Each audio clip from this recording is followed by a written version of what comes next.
妈，你这怎么了？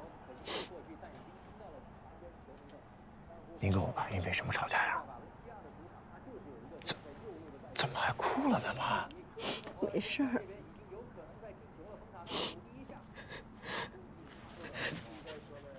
小橘子，你们鼎华是不是出事儿了？这到底是不是你们公司的责任呢？这影响面大不大呀？什么时候才能好啊？您是因为这事儿啊？哎呦，妈，这是公司的事情，用不着您操心啊。而且再说了，这不管怎么样也不可能波及到我，又不是我部门的事情。妈，咱不担心啊，不担心。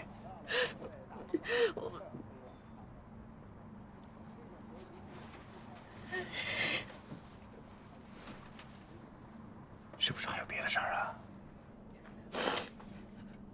妈，实话跟你说吧，我把咱们家的钱全都拿出来，去买了鼎华的股票了。我不是上次听你说吗？你说你们公司有个产品，它要上市了。你说你这每天加班加点的，究竟在忙什么呢？我这不是公司有个新产品发布吗？这可是鼎华有史以来最大的项目。那你们公司的项目如果上市之后，这鼎华的股票一定会暴涨。我就觉得你们要是这样的话，那鼎华的股票肯定会涨。我就想着拿这些钱去做个短线投资，想赚点钱。你爸他是不同意，可是我觉得这是个好机会呀，所以我就自己偷偷的去买了股票了。可是现在跌停了，想跑都跑不掉啊！妈，全都买了什么意思啊？您是买了多少钱啊？我辛辛苦苦赚了一辈子的钱，全都让你妈拿去买股票了，这就叫贪得无厌。爸，您少说两句吧。妈，这事您别太上火，钱没了就没了，不还能挣吗？我的工作啊挺稳定的，爸的公司也照常运营，没事的啊，一切都会好起来的。再说了，这鼎华也在想对策，不可能就这么跌停下去的。真的会好起来吗？能啊，当然能啊。放心吧，一切都会好起来啊！不哭了。行了，别没完没了的，耽误孩子休息了。你少当着儿的面吼我啊！是，我是背着你去买了股票了，你凶什么凶啊？我告诉你，欠你的钱，我会一分不剩的我还给你。我拿什么还呢你？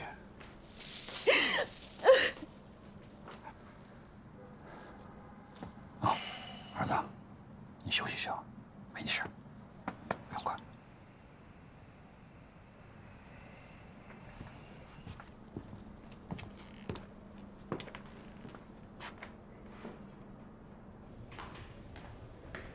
魏主任，你怎么还亲自来了？林总在不在？林总还没来公司。他不在公司。这次事故，药监局高度重视。林总不会觉得这样就会躲过去了吧？您误会了，林总正在赶来的路上。我先带您去会议室休息一下。这边请。陈总，咱们之前是有协议的，对吗？事故的原因对外封口，对不对？那你为什么要跟药监局说这是鼎华的责任呢？我们自己都还在查，你凭什么这么确定的，对吗？那你这叫什么话呀？对吧？不是，你知道你现在这个行为叫什么吗？你这叫背信弃义，对吗？合作了这么多年了，基本的默契跟信任都没有吗？那你要这么说，那我们合作可以到此终止了。在没有查明事故的原因之前，我告诉你，鼎华对你保留起诉的权利。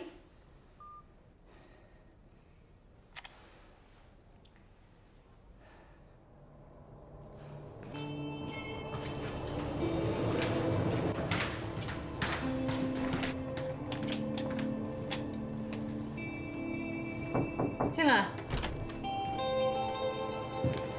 这个这事儿我必须得跟你解释一下。我跟所有的合作方全都打过招呼了，我真不知道那个姓陈的为什么突然跳出来咬我们一口。现在先不说这些了，药监局的魏主任已经在会议室等我们了。我们现在要尽快想出办法度过这一难关。林总，现在的情况是，连我们自己都没有查清楚事故真相，药监局那边只能想办法拖着。你有什么想法？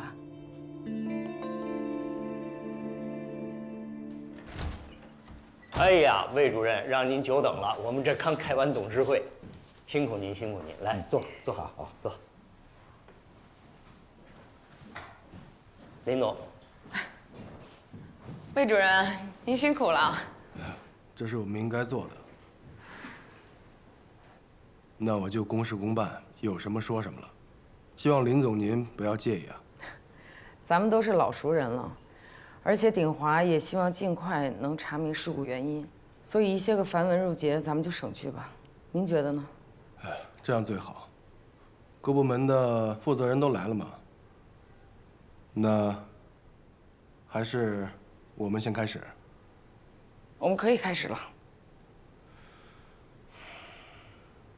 林总啊，这不单是直接责任人郁浩然不在，技术部连个代表都没来，就您、庞总和苗总。您刚才说想查明事故原因，可现在给我的感觉可不像啊。情况特殊，请您见谅。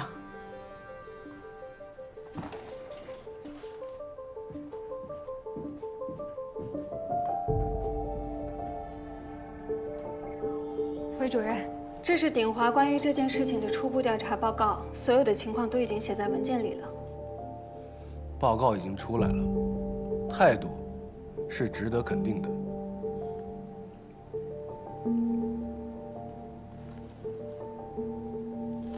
可这份材料啊，少说有100多页，里面有多少是无效信息？您刚才说情况特殊，那既然我们来了，您就亲口跟我们说一说，具体有哪些特殊情况？魏主任，目前我只能这么告诉您，鼎华的所有项目都属于严格监控范围之内的，所以再特殊的情况都可以内部消化掉。这份文件里对于事故发生的原因、几种可能性都已经做了详细的报告。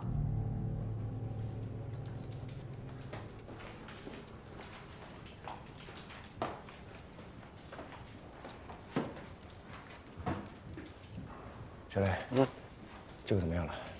还可以，就是需要核算的数据量太大了。辛苦了。这个多久会有结果？不好说。现在这个进度来看，可能还需要24个小时吧。你自己掌握好节奏，也得适当注意休息。这次的核算不能再出错了。你放心吧。听说药监局来人了，什么事儿？这个你放心吧。还有我们呢，你只需要好好带着你的人做好核酸工作就行了。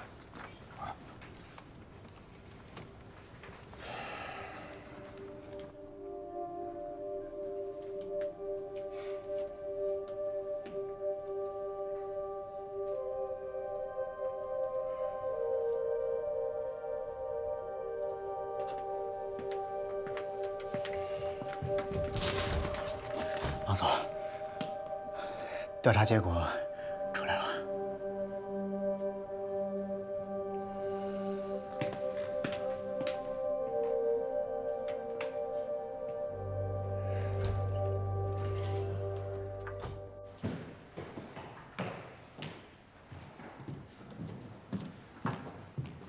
安科长，找宋局。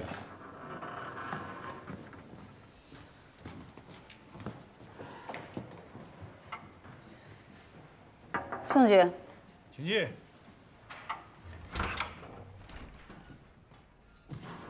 宋局，有事吗？我有一个事一直想不通，想跟您聊聊。坐吧。我们这次这个案子查了这么久，但是对方好像永远踩在我们前面一步，无论马上在鼎华内部给我们提供多少线索，我们永远是在滞后的状态。这些话，我不知道自己还能跟谁说，但是我现在突然怀疑，是不是我能力有问题，宋局？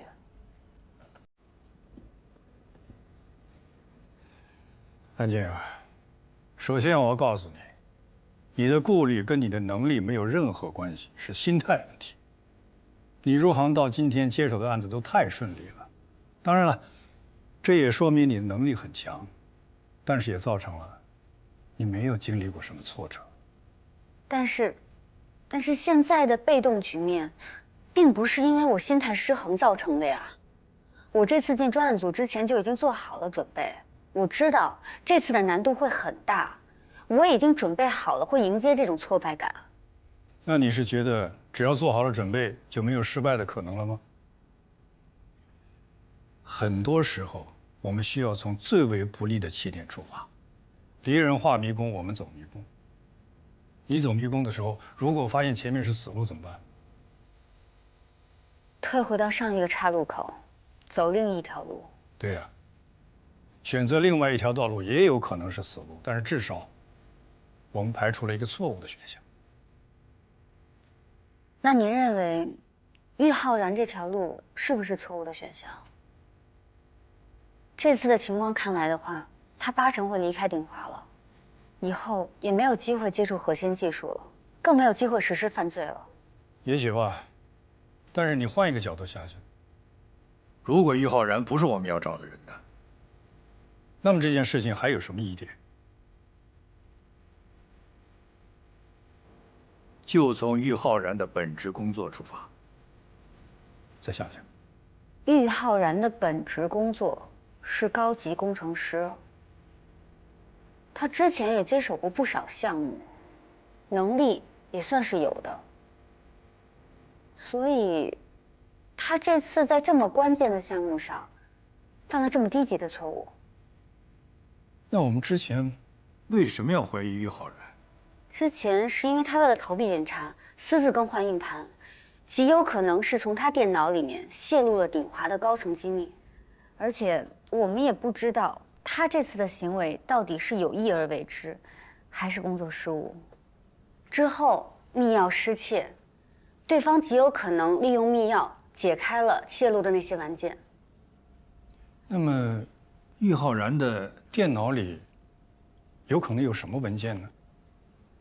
玉浩然之前一直负责的是医疗器械这个项目，那会不会是说，对方有可能已经解码了这个产品的所有技术数据，然后进行了破坏，在他递交厂家的过程中进行了调换？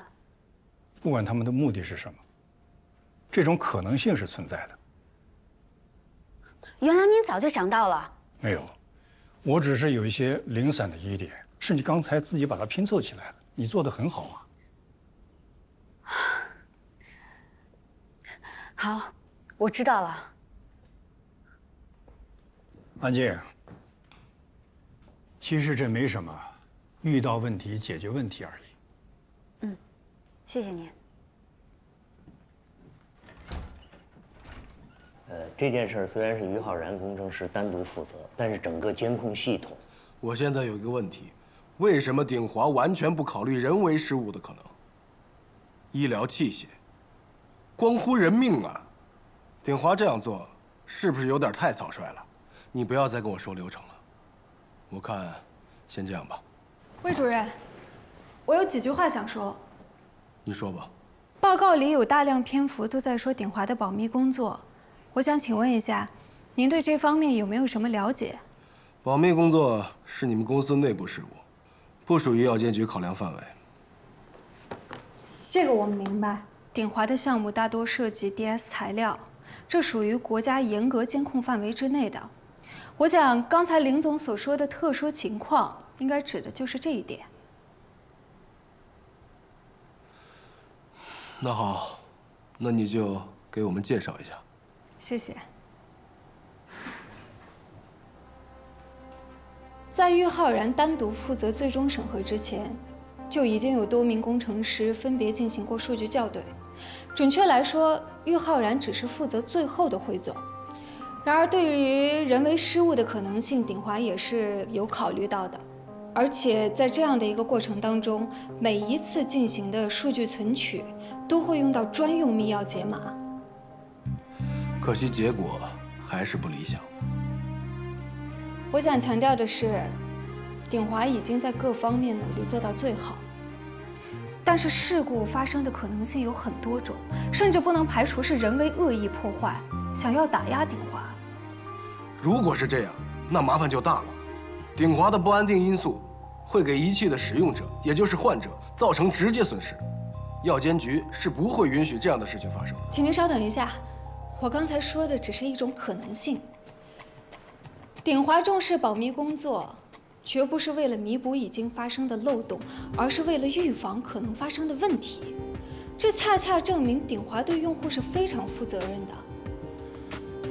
这个我赞同，但你还没有解释为什么会出错。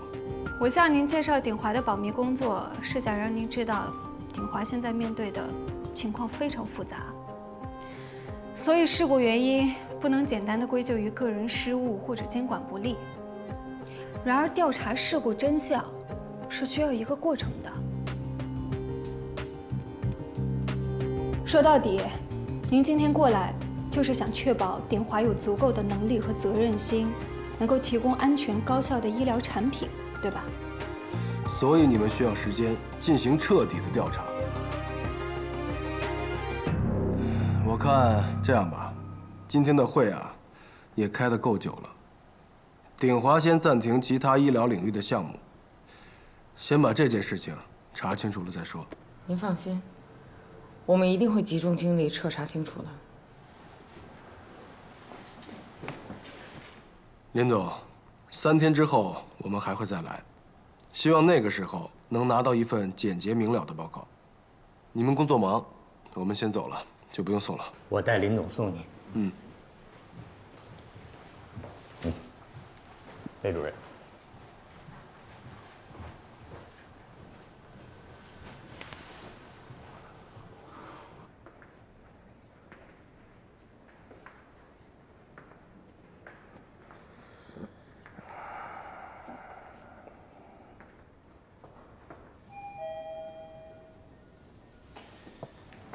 马总，姚总，听说药监局的人来了，情况怎么样？暂时拖住了，但是在事情调查清楚之前，我们要先暂停所有在医疗领域的项目。所有项目？只是暂停已经是最好的结果了。那有什么我可以帮忙的吗？这次事情，不管药监局的报告怎么写，最后都一定会影响到鼎华，尤其是股市方面。所以之后会发生什么样的情况，我们谁都无法预测。可就算能暂时拖住药监局的最终报告，股市的震荡依然是无法避免的。拖时间就是为了让林总和庞总去稳住那几个大股东，只要他们不撤资，鼎华就不至于崩盘。我这几天其实也一直在关注股市，虽然还是一直在跌，但是在收盘的时候就放缓了很多，说明这个方法还是有效的。程雷那边怎么样了？最快24小时，他们会给出精确的复查报告。药监局那边暂时拖住了，可这事故真相一直查不出来，我们也没法计划下一步怎么走啊。这事故的原因不是明摆着的吗？话是这么说，他最近出了这么多事儿，我真的担心像苗飞说的那样，有人恶意篡改。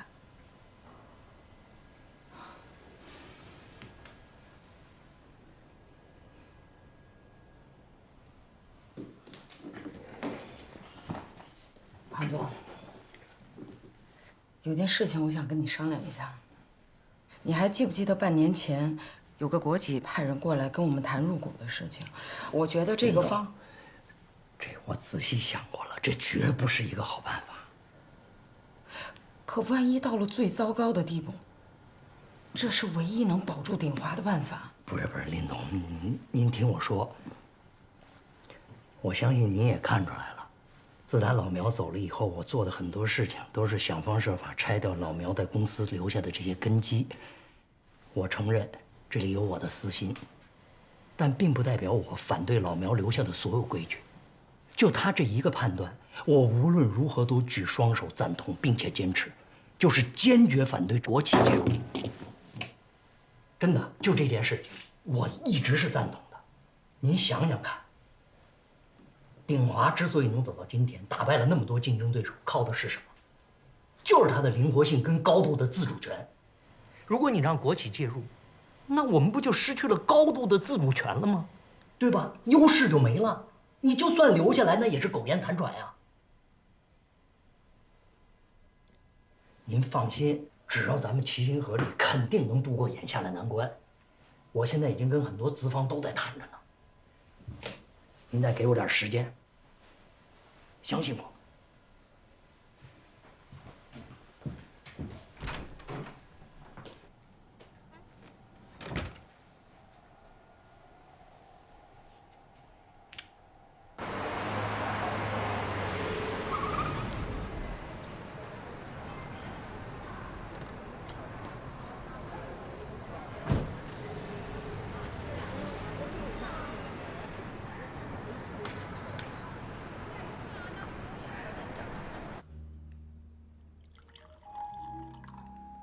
傅大勇那边你联系的怎么样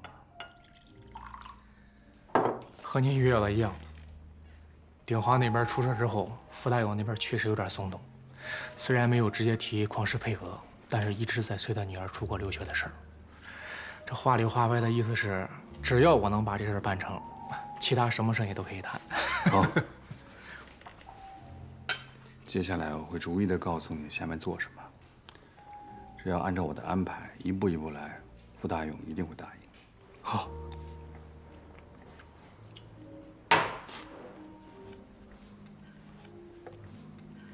哦，对了，这件事情就交给你全权负责，没问题吧？没问题。何总还有别的事要办？什么事情能比这个事情更重要呢？对。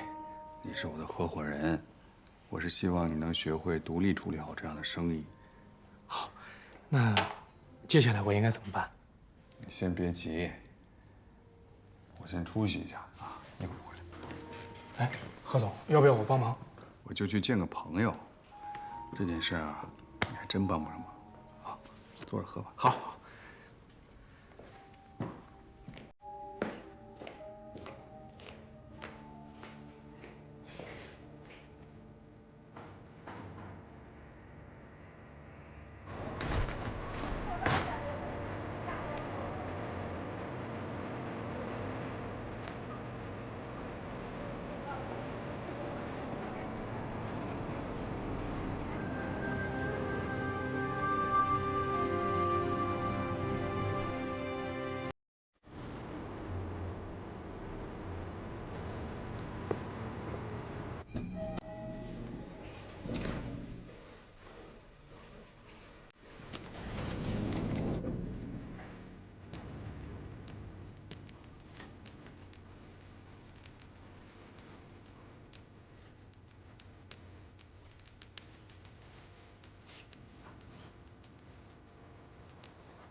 杨迅，何总，不好意思啊，让你久等了。哎呀，没有，我无所谓的。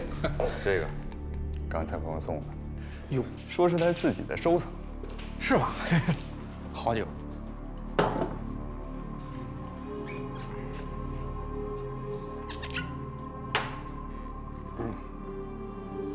喝这个。哎呦，这是收藏品，就这么喝了？酒不拿来喝，那它还有什么意义呢？对。哎呦，杨迅，接下来我说的每一句话你都要记住了，只要按照我说的去做，就一定没问题。是。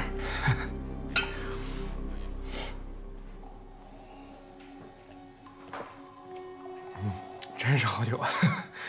那我再来点。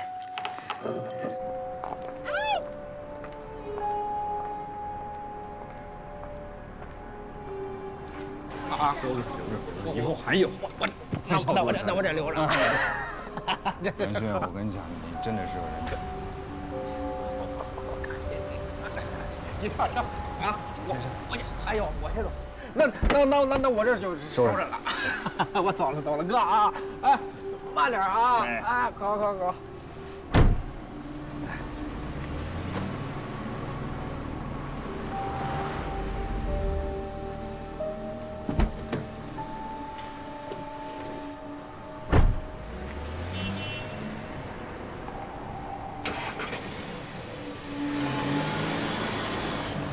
大家加班辛苦了，我买了汉堡。谢谢，谢谢。没事儿，来，你们的，谢谢。好，这个。成功，先吃个汉堡休息会儿吧。谢谢。没事儿。好，谢谢。大家辛苦啊。好，谢谢。哎，谢谢。成功。成功，你来看看这个。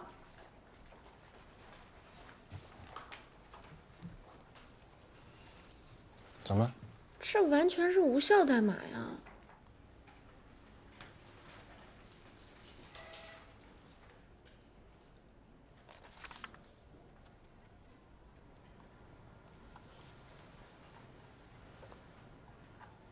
玉工怎么会犯这种低级错误呢？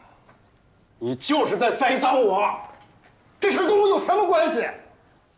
无意义代码，无意义代码，你还工程师呢？你怎么不找一个高明点的理由来陷害我？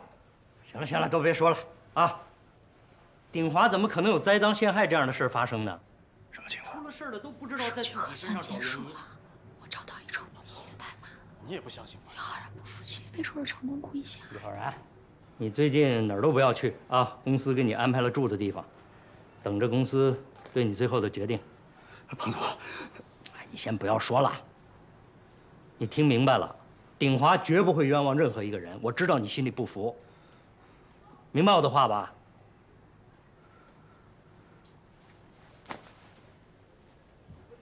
行了，大家工作吧，都散了啊！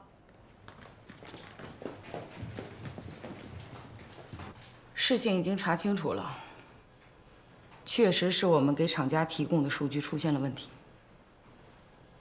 作为公司的高层，大家有权利提出自己的想法。林总，我非常赞同您的判断，但是眼下有一个问题，就是说，如果我们承认这个错误出在了我们这儿，那接下来的后果，我们能不能承担得了？虽然要承担责任，但是时机非常重要。现在最关键的就是稳住股票。林总、彭总，我们现在可以打一个时间差，在公布事故原因之前，找到一个愿意为鼎华注资的合作方，至少还能抛出一个利好的消息。但其实这事儿我们也瞒不了多久。如果主动去承担错误，我们还可以通过公关的运作来塑造我们公司的形象。如果这事儿是被动的话，恐怕连舆论也不会轻易放过我们。能找到注资合作当然是最好的，不过眼下这种局势，不可能留给我们太多的时间。我觉得眼下最稳妥的方式，就是要接受国企那边的。林总，不好意思啊，我打断您一下。我还是保留我的意见，我坚决反对国企介入。您再给我一点时间，我已经在跟很多资本谈了，估计很快就会有结果。您相信我。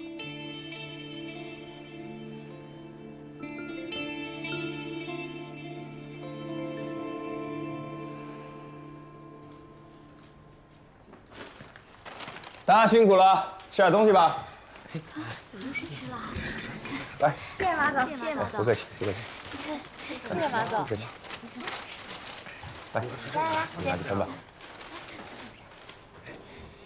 这给你。累坏了吧？没睡着，我就是闭眼养养神。吃点东西吧。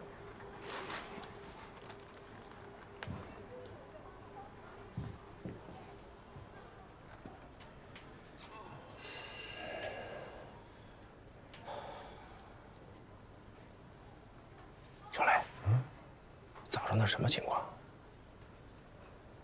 这无效代码是什么意思？刚才我问苗璐，他也没跟我说明白。无效代码就是字面上的意思，毫无意义、胡乱拼凑的代码。但这个事情是有点奇怪的。以郁浩然的业务能力，我不相信这种无效代码是他的失误造成。那么也就是说，郁浩然是故意放了一段无意义代码进去，破坏数据。但是他为什么要这么做呢？他刚当上邹教授的助理，可以直接的接触 DS 材料人工合成的项目。他在外面如果拿了好处费，故意的破坏，不对，这是逻辑上说不通的。作为研发人员，再大的好处，也比不上一个接触新技术的机会。其实也不一定所有人都像你这么想啊。怎么了？你不太了解我们这种人。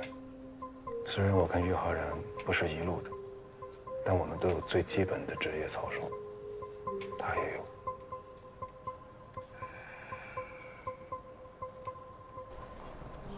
快点，快点！你这走路也磨磨蹭蹭。勇哥，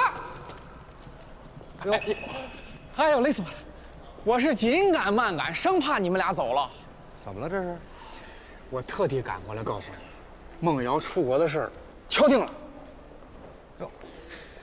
不是说没戏了吗？怎么又？这事儿我能骗你吗？咱找个地方说去。哦，我马上来。好。洋洋，回房间等着我，别乱跑啊！把这拿上去。你这事就这么巧？我本来还以为我对呀。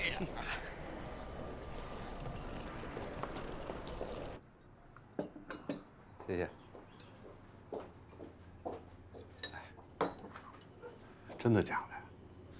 孟瑶这丫头还真有学校敢收她。这样，勇哥，我先给您打个电话过去，您亲自问一下就清楚了。好好。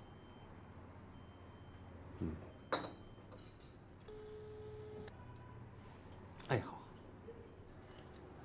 喂，你好，傅老板。是这样的，我刚好有个学生呢出了一点问题，就留下了一个名额。既然你是杨总的朋友，他又开了口，那自然就留给你了。哎呦，太感谢了，太感谢了。哎，不过有一个情况，不知道杨总跟您介绍了没有？我女儿英语不太好，那过去了会不会？这个啊，你不用担心。来了之后呢，先上语言预科班，就是算起来时间会长一些，费用也会增加一些。哦，那没问题，没问题。我能问一下，是什么学校吗？一所公立学校。说实话，不是什么名校，但也绝对不是只为挣钱的地方，这一点你可以放心。那就好，那就好。那我还需要准备其他的吗？等一下我给你个清单，你按照上面的提示把材料准备好发给我哦。等一下我把邮箱地址发给你。哎，好嘞，好嘞，您发给我，发给我。那就这样。哎，好，拜拜。再见，再见。哎呀，真没想到啊，这事儿还有转机。您就放心吧，勇哥，到时候会以书面录取通知书的形式寄给您。哎呦，真好，你帮我解决了一个大问题，要不然回去之后你嫂子指不定怎么跟我闹呢。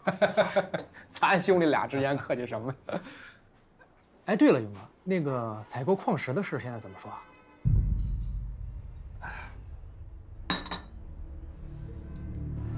杨雪啊，哎，我呢，不是一个过河拆桥的人。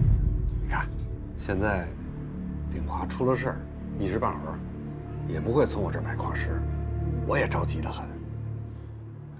关键这东西，它也不是我想卖就能卖的，开采、销售各方各面都得需要相关部门的批文。啊，批文的事我们已经在办了。真的假的？你还真有路子？嗨，我哪有这种路子啊？是我们公司的运作。勇哥，我跟您说，我们这个星创科技啊，虽然是新公司，其实背景还是挺硬的。这样，勇哥，要不然您回去啊，先去着手准备一下，等我这边一旦有了结果，咱们马上就可以就，好吧？啊，没问题，没问题，我来准备，没问题。好，哎，好。鼎华这次事故的原因已经出来了，具体什么情况？郁浩然提供的数据中有一段无意义代码，这也就奇怪了。如果郁浩然真的想破坏这个项目，他完全有更高明的手段。这件事情我之前跟宋局讨论过，不排除有人陷害郁浩然的可能性。对了，宋局，还有一件事，林总想让国企介入鼎华，在这次会议中，庞一山对这件事情提出了强烈的反对。国企介入对于现在的鼎华来说，不是最稳妥的选择吗？庞一山为什么要反对？而且怎么又是他？力挺郁浩然上位的不也是他吗？我觉得这两件事没关系。庞医生也没有说自己反对的理由。要说理由，这可能是鼎华在经营上的一种策略。庞一山认为，没有国企介入，他们的自主性会更强。不过过去的10几年来，他们确实在执行这种策略。我觉得想要调查这次的事情，还是要从事故本身入手。如果于浩然真的是被人陷害的话，傅子轩，有没有其他的一些技术是可以篡改数据的？也有可能是远程篡改。远程篡改？你的意思是说，很有可能郁浩然本身提供的数据是没有问题的，但是后来别人通过技术把它给远程篡改了。这也只是我的猜测，需要验证之后才能下决定。宋局，你能弄到密钥吗？您还有未卜先知的技能。尽快。好嘞。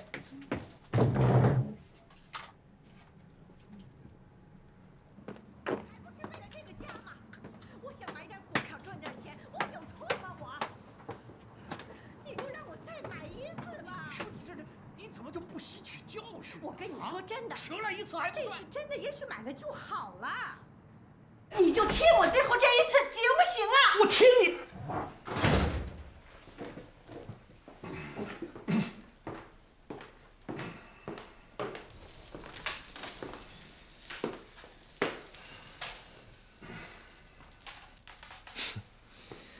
晚了，我在门口的时候我就听见了，俩人吵来吵去，吵来吵去。说说吧，这次又是因为什么呀？你就听我最后这一次，行不行啊？我听你。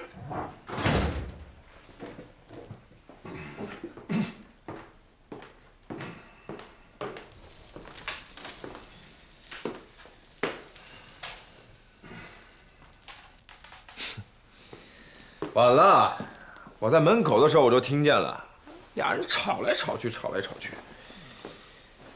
说说吧，这次又是因为什么呀？你妈现在已经疯了，我让她趁现在股票还能抛，就赶紧给我抛掉。可她跟我说什么？她现在还要买进鼎华的股票，你说这不是疯了是什么？我最瞧不上的就是你这一点，你做什么事儿都畏手畏脚的。这30万能是说赔就赔的吗？啊！我是专门找人力分析师给分析过的，又不是他的钱，他的嘴皮子一张一合，你就信了？幼稚！不信你自己看看这几天的股市啊，鼎华的股票是每天都在下跌，但是呢，这几天开始到快收盘的时候，人家已经趋于放缓。趋于放缓，你懂吗？那就说明有人在买鼎华的股票，随时都会反弹。你要是现在趁着低价买进去，等它往上这么一涨，也许就不赔钱了，不是？妈，您这事听谁说的？靠谱吗？哎呦，儿子，妈是专门跑到那个证券公司，人家找的那个专业的证券分析师，人家告诉我的，人家说了，不排除背后有人在专业操盘。你说这是多好的机会啊，是不是？嘿，你爸他非得让我现在把这个股票给抛了，净赔30万，30万呢，我什么时候才能赚回来我？那怪得了谁呀？当初是你非要买股票，我从来就没同意过。不是，妈，来，你先坐啊，来，先坐下。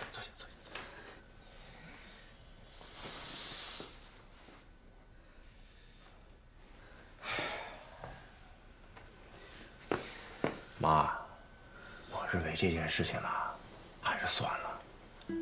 你说，咱们家现在也没什么闲钱，这时候还找人家借钱，这万一赔了，这不得不偿失吗？您觉得呢？哎呀，行了啊，你们俩别吵了，这都几点了，也该睡觉了。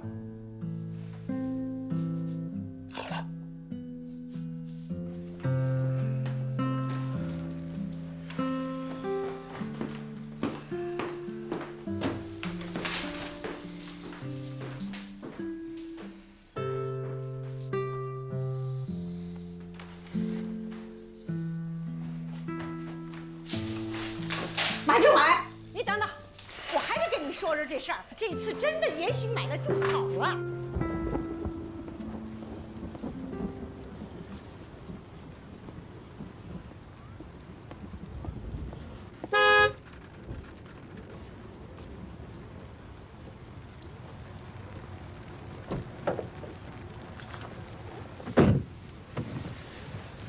什么时候去找樊德伟是吧？行啊，没想到我跟你还能有这么默契的一天。经过咱们这些日子的调查，离这个案件背后的真相是越来越近了。但是杜某，我还是要提醒你，越是这个时候，越不能掉以轻心。而且现在鼎华的情况这么棘手，很可能这2个案件之中是有联系的，所以对鼎华的调查还是重中之重。樊德伟这个人是一定要查的，但是查他这件事情要从长计议，不能打草惊蛇。哼，还用你说？老侦查员。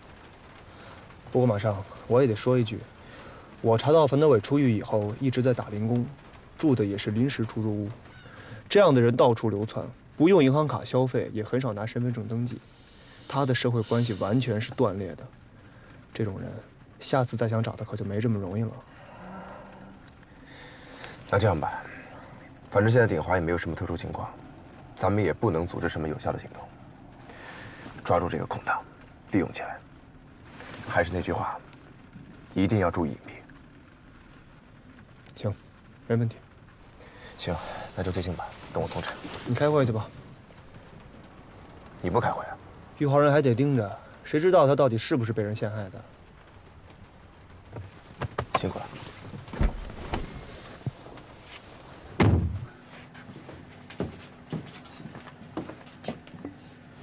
谢谢。你又黑进去了。这密钥太不行了，通过逆向验证根本没什么难度。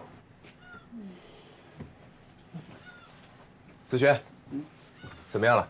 我都已经换了3种方式去破解这东西了，都失败了。都失败了可还行，都成功了。这东西这么没用啊？也不能这么说吧。一方面呢，是我太强了；另外一方面啊，是这东西保密性还行，但是密钥一旦失窃，就可以逆向验证，通过远程篡改就可以知道它加密的数据了。这样一来就对了，我已经查实了，工厂使用的数据就是玉浩然发过去的最终数据。如果可以远程篡改的话，这样就说得通了。那么问题来了，如果是在于浩然核查数据的同时进行了篡改代码，那么对方怎么知道哪些数据是于浩然核查过的，哪些是他没有核查过的呢？如果篡改的是还没有核查过的数据，于浩然就会立刻发现问题，进行修复。对啊，这种事情总不能空凭运气吧？而且所有研发部的人都知道进度。我们现在确实没有足够的人力物力去一一的进行排查。现在有值得怀疑的目标吗？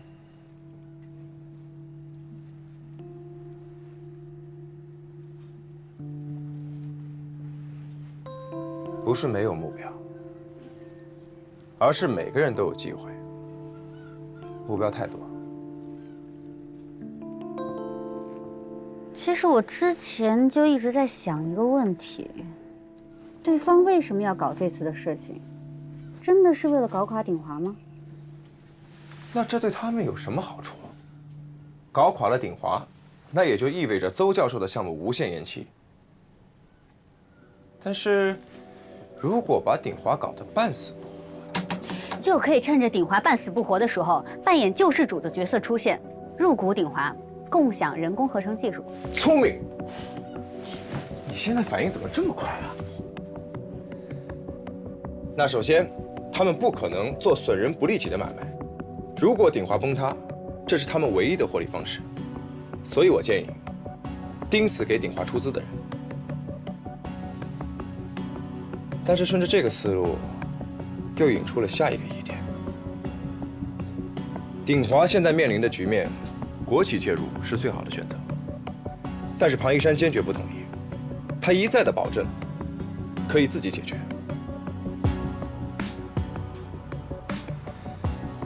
但是这种关乎着鼎华生死的责任，他为什么要往自己身上来？而且，这并不是他的作风。那如果是这样的话，那不就相当于打仗的时候，指挥部的参谋官是敌方的间谍，那我们还怎么查？马上，我们之前不是没怀疑过他，但这个人他的位置实在太关键了。如果真的是他的话，对方早就得手了，不用耍这么多花样的。那我再说另外一件事。鼎华的股票看似每天都在跌，但是只有第一天跌停。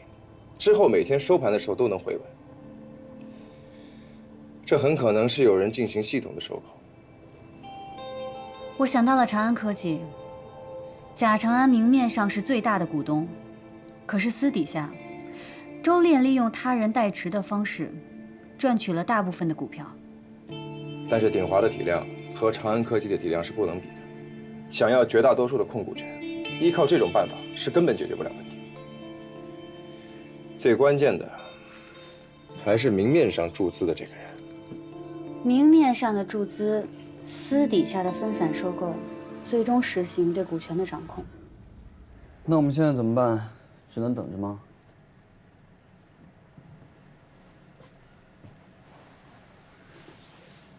你还怕没事干啊？鼎华的股票是谁在收购的这件事儿，也只有你能办得到。我可以让证监会的同事帮你提供一些数据，不过呢，这个数据量非常大，可能1、2天是排查不完的。如果你需要的话，我可以让技术科的人帮你。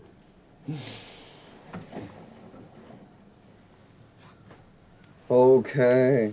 那不得血亏啊！买了多少股啊？唉，别提了，几乎是我爸所有的积蓄。阿姨也没跟叔叔商量一下。你说这次得有多少人跳楼啊？哎，你们家没买吧？我妈不碰股票。我跟你说，我现在都不敢回家，天天在家吵架。哎，那你可以睡大街上去啊。你舍得我睡大街上？我才不信呢！对了，你妈最近还好吗？还真挺好的。她前段时间跟王叔叔吵了一架，我本来以为这事儿黄了，结果呢，人家王叔叔真挺真心的，明明自己挨了骂，还跑去跟我妈道歉。所以啊，现在有他陪着我妈妈，我可放心了。你看，有个人照顾挺好的。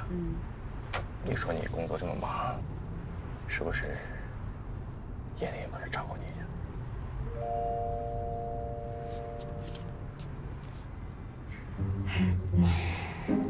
听你说话这个意思，你想照顾我啊？我可以啊，没问题。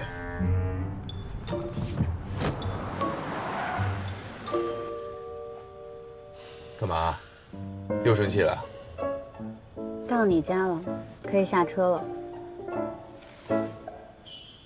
这么快呀？好吧，明天见。晚安。咱们俩什么时候关系已经到这个地步了？已经开始每天说晚安了。你别这样，你整得我都有点不好意思了。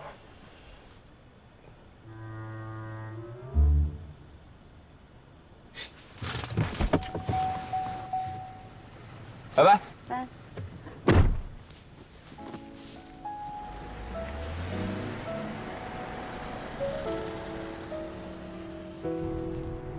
自作聪明，谁会喜欢这么贫的人？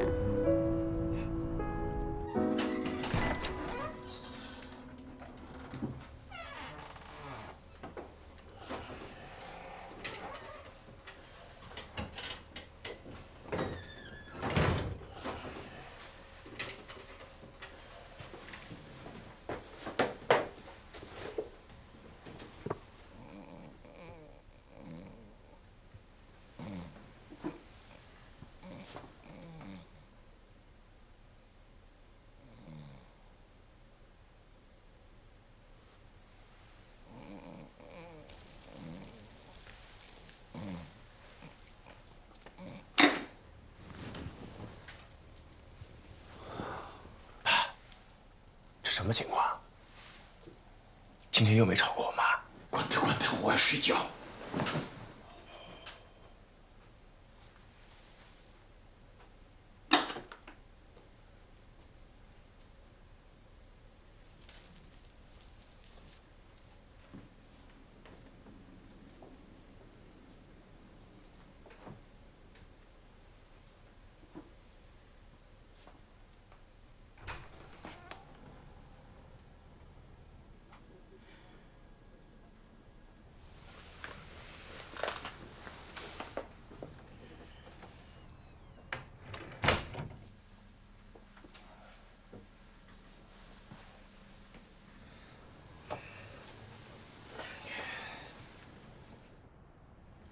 妈，你怎么把爸赶到沙发上去睡了？这不合适吧？哎呦，又怎么了？怎么还越吵越凶了呢？你爸他现在把我当贼防着呢。我现在打个电话吧，哎，他在旁边听着。我出去巡街吧，他就跟个贼一样，他跟着我屁股后头跑，他就生怕我跟人借钱。盯着你行吗？你有那自觉性吗？我跟爸，你也理解理解，爸爸他就是怕您上头了。你现在这完全就是赌博心态。你怎么说话跟你爸一个德行啊？你别理我，出去。哎，妈，妈，我这要是真出去了，谁给你接气啊？嗯？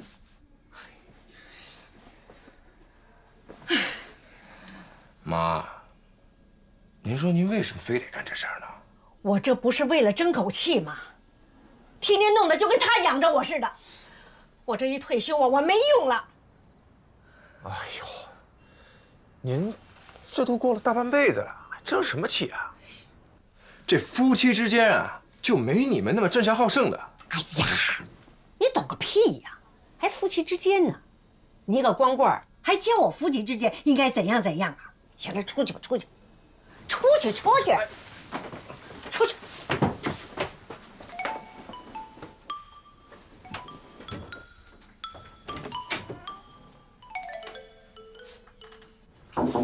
进来。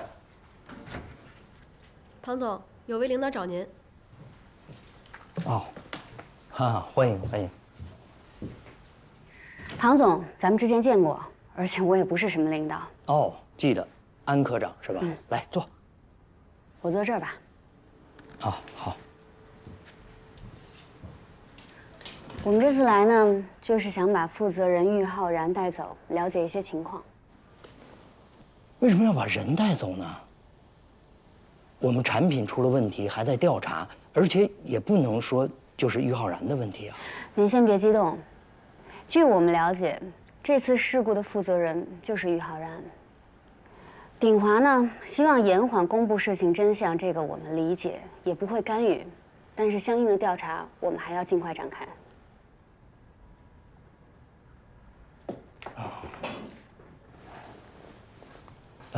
那个是这样啊，首先我先表个态，我们肯定会全力配合你们工作。但是呢，我有个疑问，就是，就算郁浩然是故意的，他也是对我们公司造成了损失，我们会保留起诉和不起诉他的权利。我不太明白为什么国安要介入这个事情呢？鼎华这一次的事故，牵扯出来一系列的问题。我相信林总还有邹教授也都跟您沟通过了。我们国安一直怀疑，有人想针对鼎华的技术下手。而且据我们了解，郁浩然能够成为这次项目的负责人，完全是由您力荐的结果。不过您放心，我们没有其他想法，就是想找他问问话。不会牵扯到其他人，我们也不会把事情公布出去。我明白了，明白了。其实我就是作为领导，我把事情了解的更具体一下，您也别介意。其实你们要调查郁浩然，不用通过我。那好，那谢谢您的配合。啊，对了，出了事之后，我们把郁浩然安排在职工宿舍，你可以去那儿找他。好。我来送你。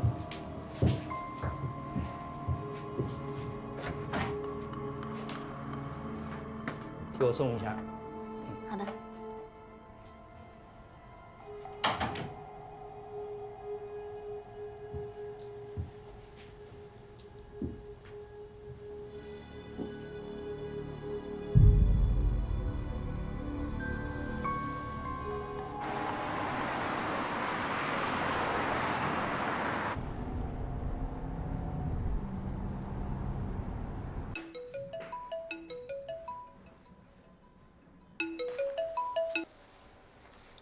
小杨，哎，勇哥，我已经拿到录取通知书了，我现在给你送过去呗。你在雨山吗？哎，我在。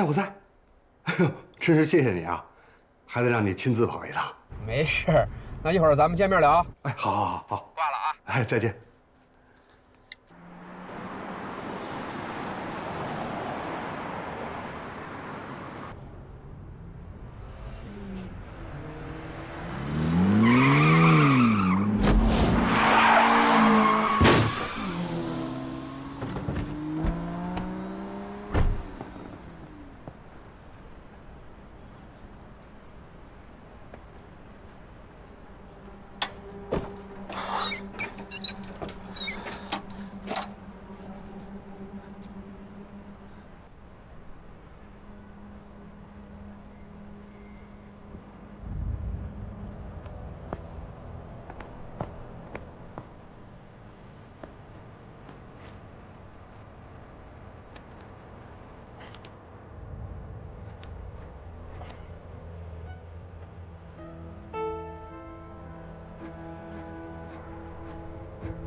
What's wrong? I thought we had an agreement. I work for you, but only without your interference. And better yet, I'm supposed to be kept out of your radar. Sure. So what? So please explain to me. How the heck did I get a tracker under my car? Are you sure that you didn't expose your identity? Don't bullcrap me. This particular tracker is the exact same one you provided me with. Which means it has to be one of your men. be honest with you. You are not in my plan. You have no threat to my action and to our organization either. We don't have to waste that much on you.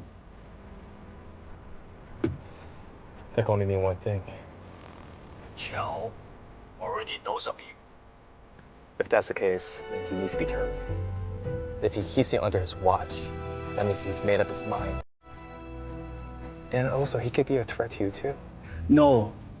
What Qiao has done is still useful to my real chessman. Qiao is gone. He's way out of your control. You better listen to me. Whether or not he is within my control, he can't make any moves now. He's the only person can do the following work I gave him. He's also can give the camouflage for my men in Dinghua. So he's really important. Please, put the tracker back and wait for my message. Fair enough. Take good care of yourself.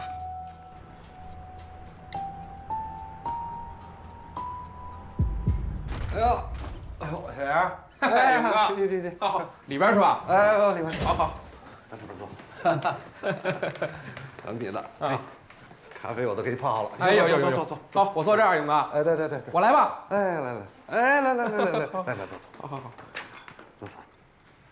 哎呀，还得让你亲自跑一趟。哎，应该的。勇哥，哎，货真价实的录取通知书，您看看。 但是现在时间有点紧，咱们最迟后天出发。哦。啊，杨儿，这学校网上查得到吧？哎，不是信不过你啊。理解。您看看，是这个名字没错吧？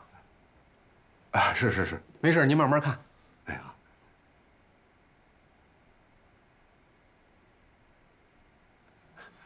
真是感谢你啊，帮了我大忙了。放心了吧，勇哥。哦，对了，这个矿石开采的事情呢，我按照你说的做了准备。哎，我可是真心实意的想要跟你们做这生意的。好，勇哥，还是那句话，批文的事呢，我们这边负责。哎，等您什么时候看到文件，咱们再交易，这样对我们双方都没有风险，这总可以了吧？是这意思。 哎呀，这鼎华这情况现在到底有多糟啊？我去找庞医生好几次了，他都不肯见我。所以说，勇哥，您就安心跟我们合作，这样不好吗？鼎华那边的，还能不能撑到下个月，都还不好说。这么严重啊？那好吧，我就等你消息了。 喝咖啡。好，那我尝尝您的咖啡。哎。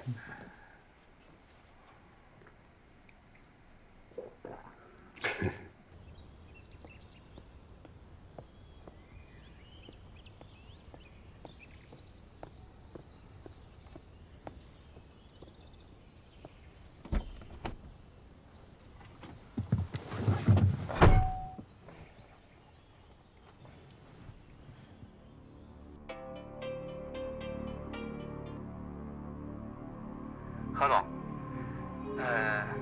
这个录取通知书没问题吧？没问题啊。啊，是这样，何总，刚才这个傅大勇当着我的面就要查这个学校的简介，估计我这一走呢，他肯定得刨根究底，查问更多的信息。我怕会出岔子呀。他这是应该的，放心吧，不会有问题。好。可是我琢磨着。 你看啊，他这么小的一个事情，他都这么谨慎，就怕到时候这个矿石开采批文，他会不会看得更仔细啊？你觉得我会给他假批文吗？嗨，何总，既然咱俩已经是合作伙伴了，其实这种事儿说开了也没事儿。哎，只要最后能够达到目的，怎么弄我都可以接受，真的。我有我的办法，这些细节你就不用管了。啊，行。 我都行，那我等您消息，等着吧。啊，好，哎。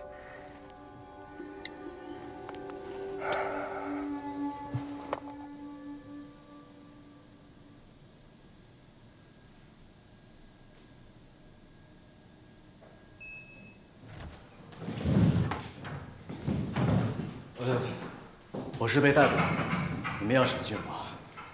别紧张，这又不是审讯室，坐下吧。我希望你可以配合我们回答几个问题。好。根据我们现在掌握的情况，鼎华这次发生的事情，你了解多少？我不知道你们想知道什么，但是鼎华这次出事儿，根本不是我的责任。贾长安死那天你在哪儿？这个我已经跟你们说过了，我那天有一个约会，你们也都调查过了，已经证实过的。几点？反正是下午。嗯。你记不记得有一次，你们研发部档案室的门没有关，公司高层还特地为此开了一个会？记得。那天你在哪儿？那天我在加班。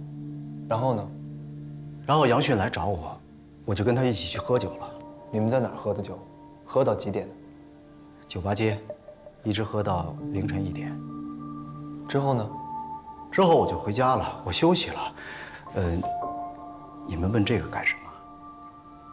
你跟杨迅是什么关系？我们就是朋友，走得很近。他出事之前是，我跟杨迅经常一起出去喝酒，但是仅此而已。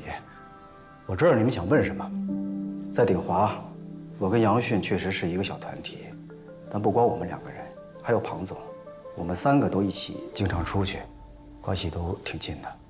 庞总，庞一山。对，我跟杨迅都是庞总一手提拔起来的。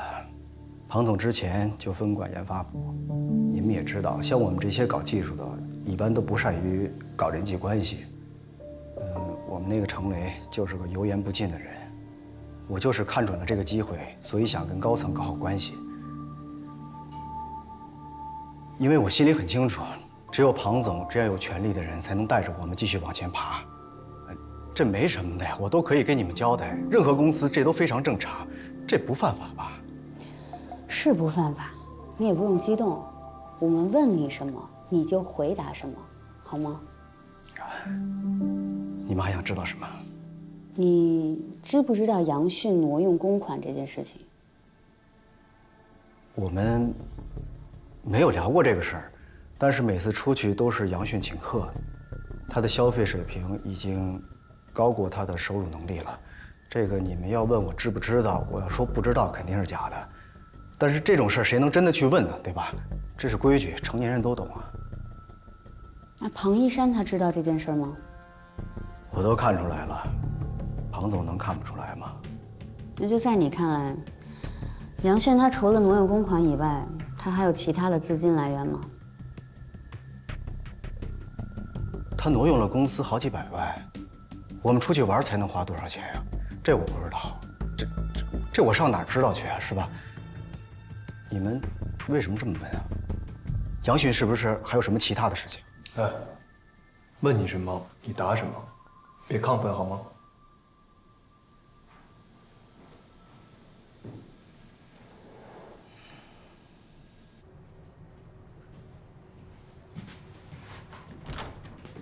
庞总，请进。我在这儿等待会儿，你先走吧。好的，庞总。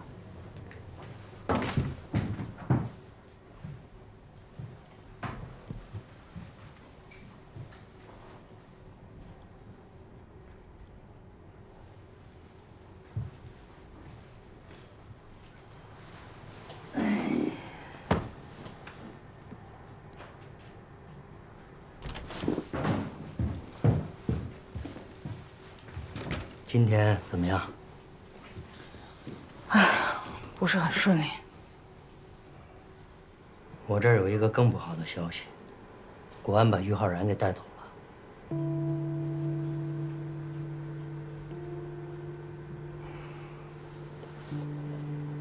哎，我就不明白，咱们鼎华的事儿，国安为什么要插手呢？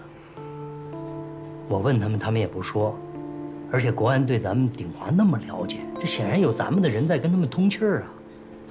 鼎华现在问题真的大到这种程度了吗？事情已经到这个地步了，你就别问了。还是想想处理好我们自己的事情，想想怎么弥补吧。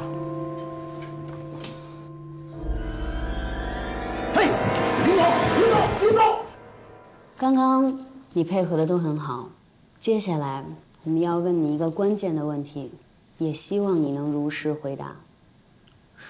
我肯定如实回答，没什么可隐瞒的。你为什么私自更换办公室电脑的硬盘？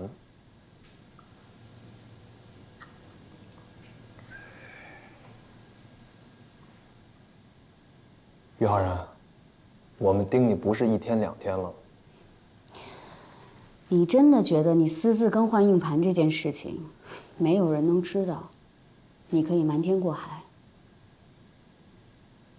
现在对你来说，坦白从宽，才是唯一能救你的机会。误会了，这一定是误会。我承认我确实换过电脑硬盘，我也瞒过东西，但是我瞒那点事儿，它不构成犯法的。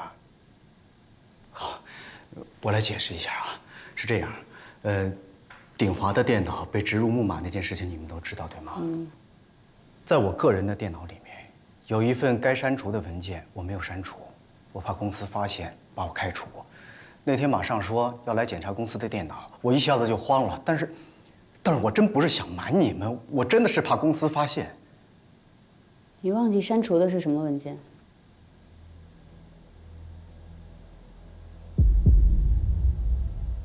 就是这次医疗器械的数据。完整数据。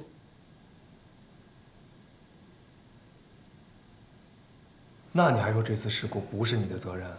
不是啊，这2件事情不一定非要有联系啊！这个数据就算被传出去，但是如果没有密钥的话，它就是一堆乱码。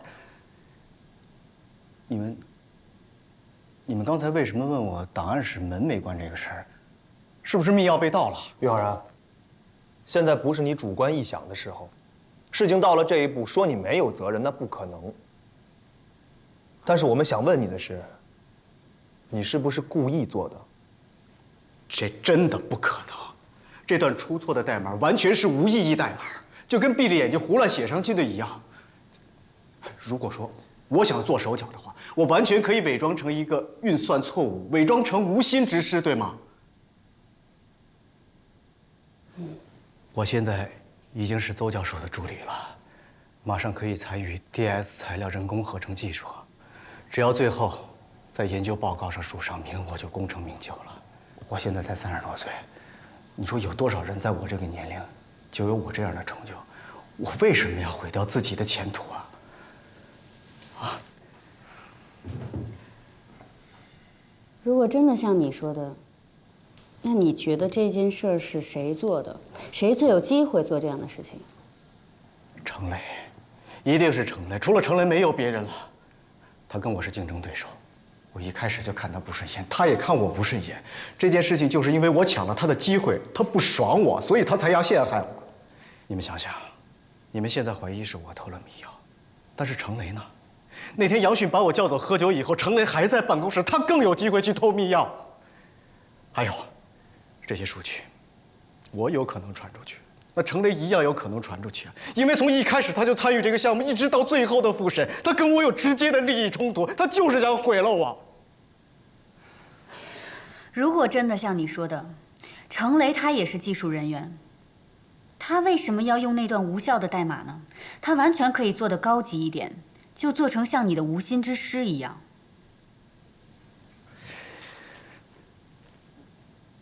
你们怎么就是不相信我说的呢？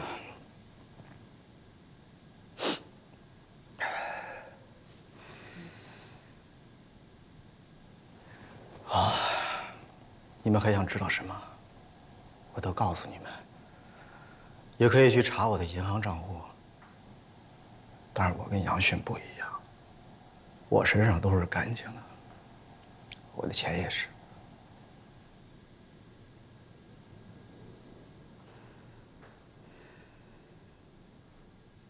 他的这个说法符合我们的推测。我觉得玉浩然不太可能是装的，要不然他演的也太精确了。我也这么认为。我们可以先根据他提供的信息来做出判断，我觉得这样比较稳妥。如果确实能消除他身上的嫌疑的话，老六也可以抽出手来，不用再去盯着他，我们可以去做更多的事情。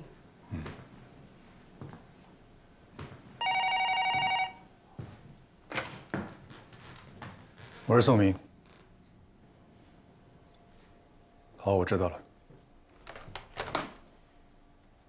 鼎华那边出事了，林小兰突然昏迷，现在已经送到医院了，马上正在赶过去。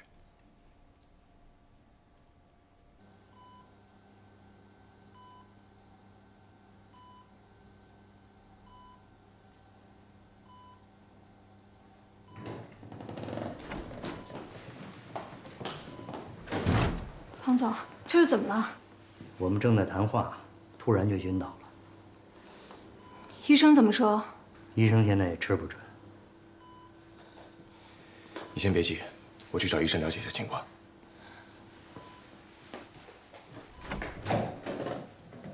具体因为什么原因？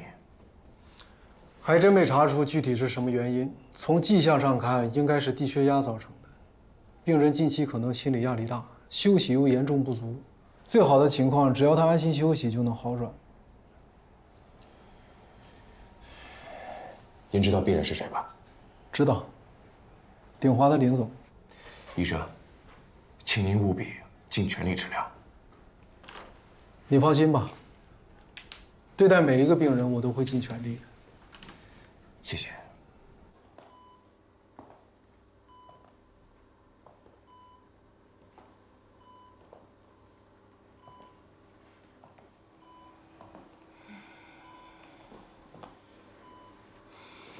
林总，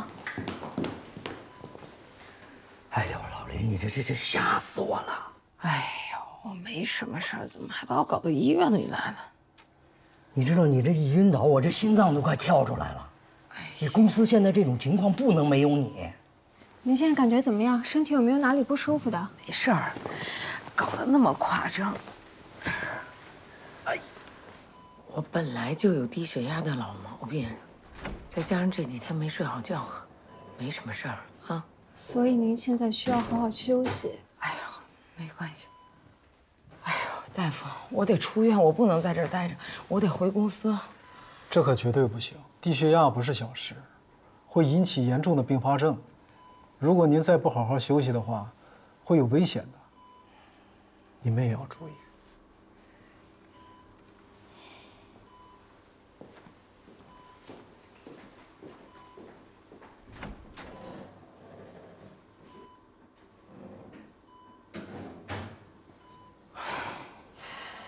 老庞，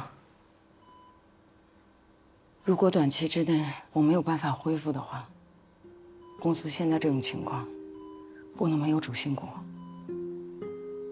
我们共事这么多年，我相信你在关键的问题上会做出正确的判断。苗飞马上，大家在一起共事呢，可能会产生一些矛盾。也可能会产生一些摩擦，可现在公司的情形，一定要优先为公司着想。我希望你们好好配合庞总的工作。你放心吧，林总。我们会的，林总。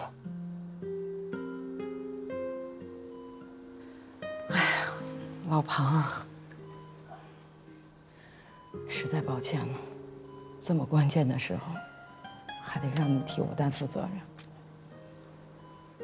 你放心，我一定会尽全力。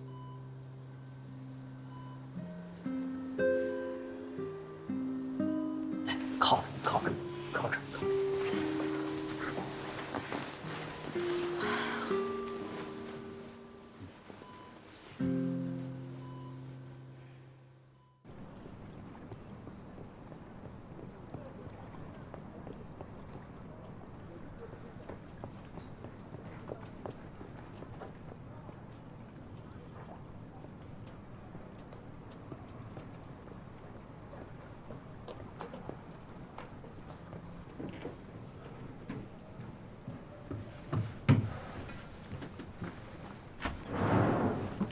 不好意思，去一趟医院来晚了。林总那边怎么样了？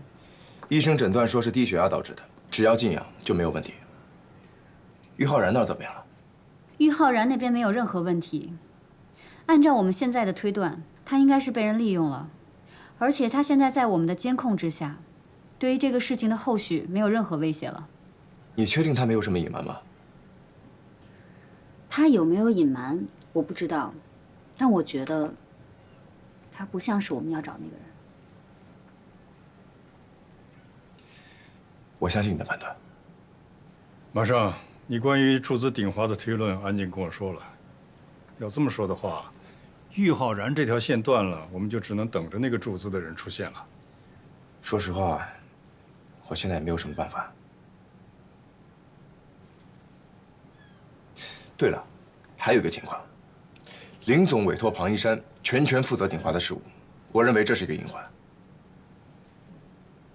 我之前去找过他，刻意的试探了他，他呢好像很怕玉浩然跟自己扯上关系，这个有点奇怪。宋局，老六现在已经从玉浩然那边撤下来了，可以让他去盯着庞一山。可以。子轩，贺子轩，你怎么了？至于困成这样吗？真的查不出来。你知道每天股市的变动有多复杂吗？你现在是最关键的一个，不能在你这儿掉链子，一定要查出来是谁在操控，啊 ？OK。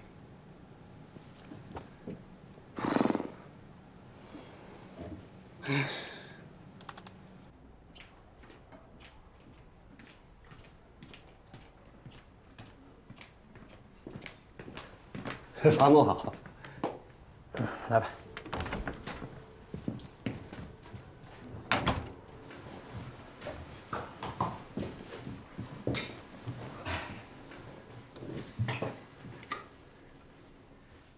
潘总，鼎华已经很久没有从我们这儿订货了，我们之间是有协议的，这个不会改吧？鼎华现在出了些状况，你是知道的。是，我们是有协议，也有配额，对不对？你急成这样，我也能理解。这不才过去2个季度吗？鼎华肯定会按照协议完成这些配额的，你何必着急这一时呢？哎，庞总，像鼎华这种大企业，出了小状况，发生小问题，这，可是。像我这种小企业受不了，我现在资金已经周转不开了。如果再这样下去，我跟你说多少次了，我理解你，你也得理解我，对吗？鼎华绝不会终止跟虞山矿场的合作，但是我现在真的抽不出时间来处理这事儿，我手头一大堆事儿呢，我。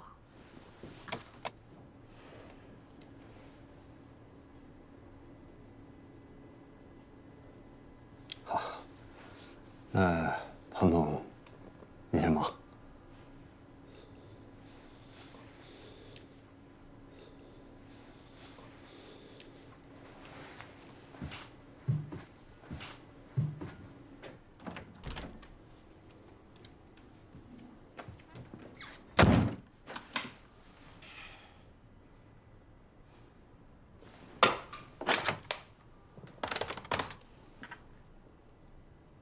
哎，小苗总，你来我办公室一下。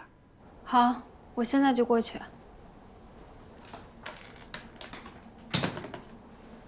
一拿到权力就耍威风，有事儿不能自己来。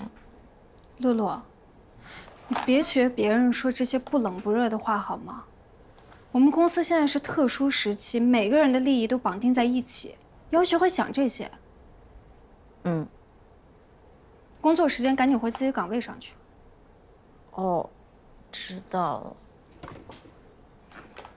哎，数据修复进行到什么程度了？哦，其实修复很简单，问题就是全部都要重新复查一遍。不过应该也快了，就这2天了。那我走了。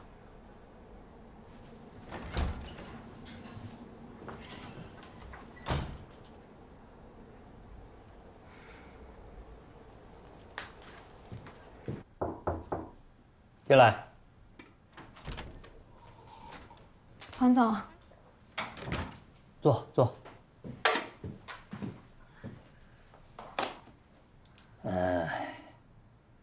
现在你说到了这么个时刻，我觉得我们2个有必要开诚布公的谈一谈。我知道咱俩之前有一些嫌隙和误会，但是你说现在鼎华这么个状况，你看咱们能不能为了鼎华通力合作一下？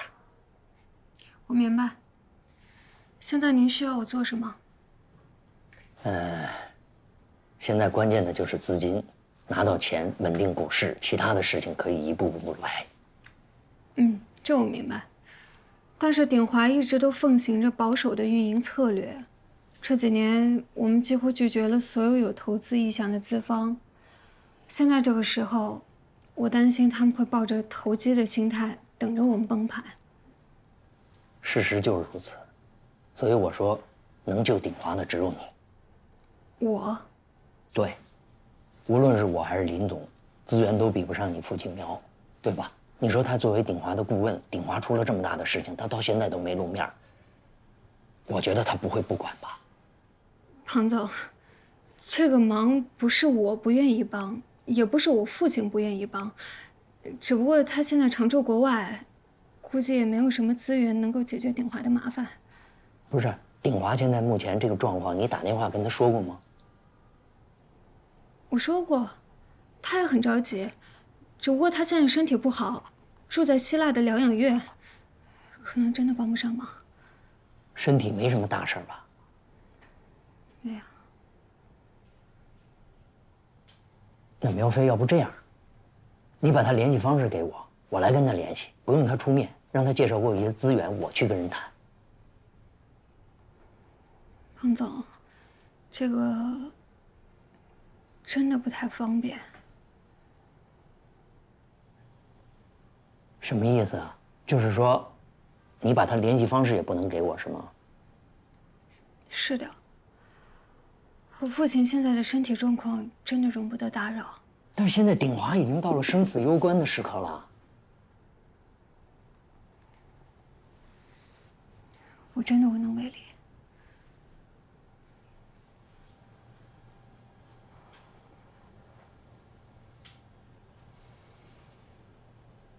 行了，明白了，那就是我们为鼎华的通力合作，到此为止了。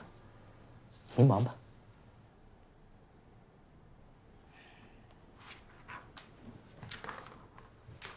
苗飞，我庞一山在鼎华干了10几年了，你记着啊，有些事情没有你们苗家，我一样能做到。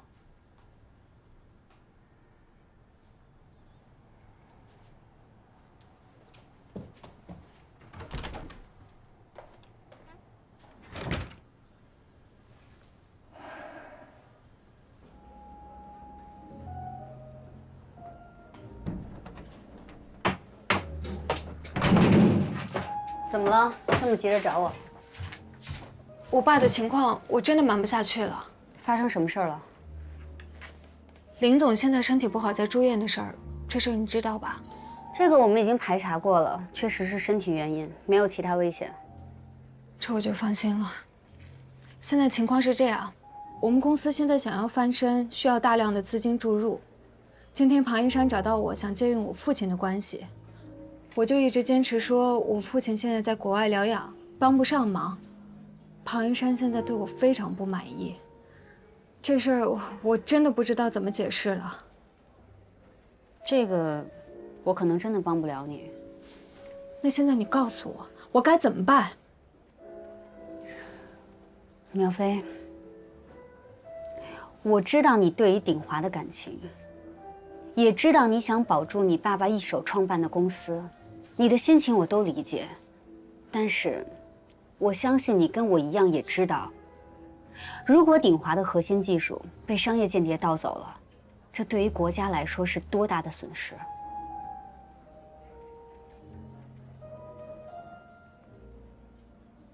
不过有一点，我倒是想不清楚。林总已经明确表示了，找国企帮助鼎华渡过难关，为什么鼎华一直拒绝？这件事情，庞一山到底怎么想的？鼎华从创办以来就一直想走独立自主发展的路线，这是我父亲当时的创业思路，后来一直贯彻到林总，也坚持这个原则。所以这个不光是庞一山的想法。但是这个事情真的有点不太合理。鼎华在走投无路的情况下，宁愿走上绝路，也不愿意接受国企的救命稻草。鼎华连谈都不谈就拒绝了，你觉得合理吗？那你们现在是不是怀疑庞一山也有问题？在这个案子没破之前，我们不会对任何人放松警惕，包括我是吗？我们明确的知道，你对我们的调查提供了很大帮助。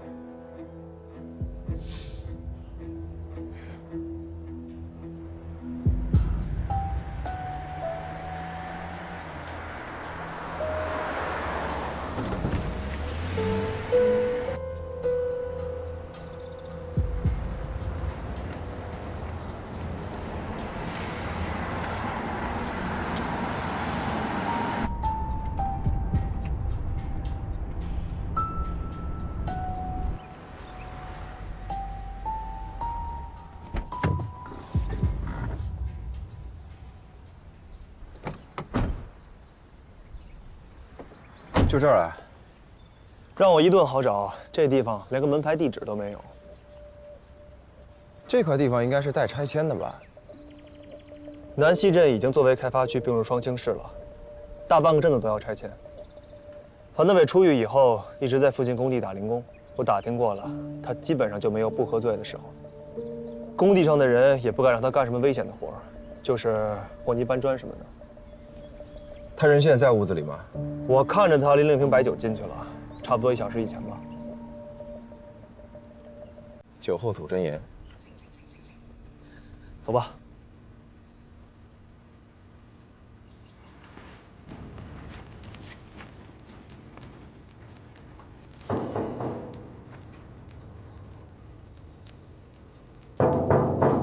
谁呀？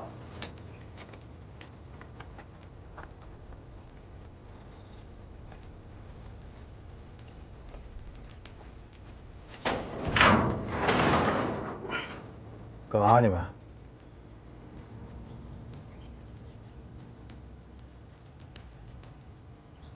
我们能进去吗？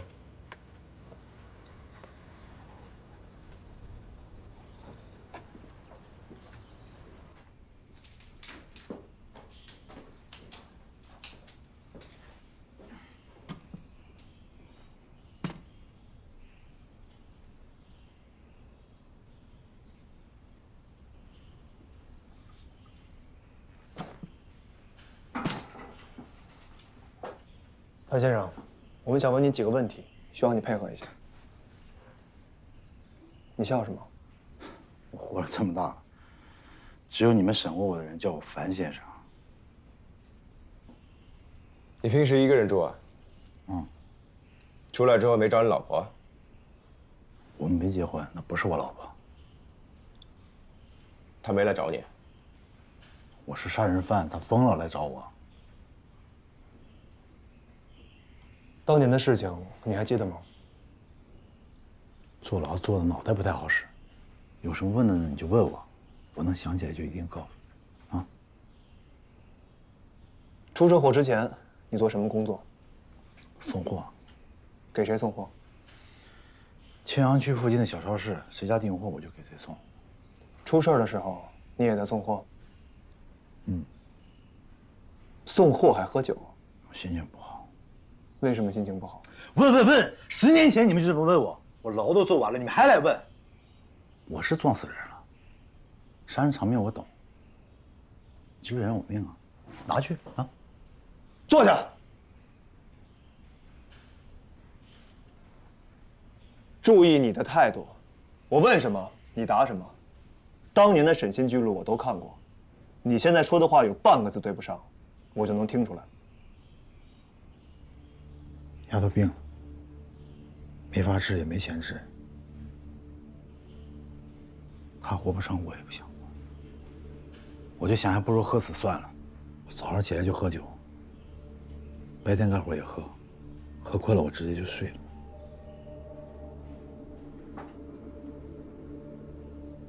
你进去以后，谁管你女儿？他妈。你们两个当时什么关系？算搭伙过日子吧，没领证。你干嘛？你放下！控制一下情绪。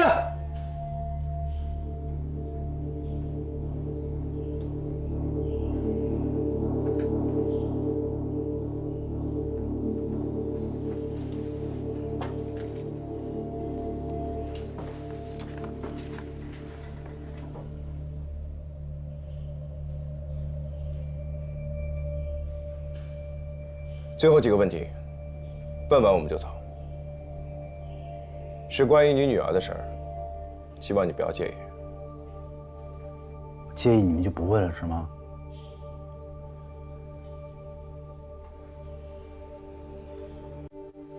你女儿是几岁走的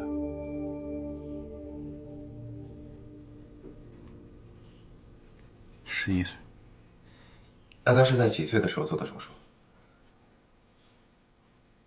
？4岁多，不到5岁。那应该是你进去之后不到1年的事儿吧？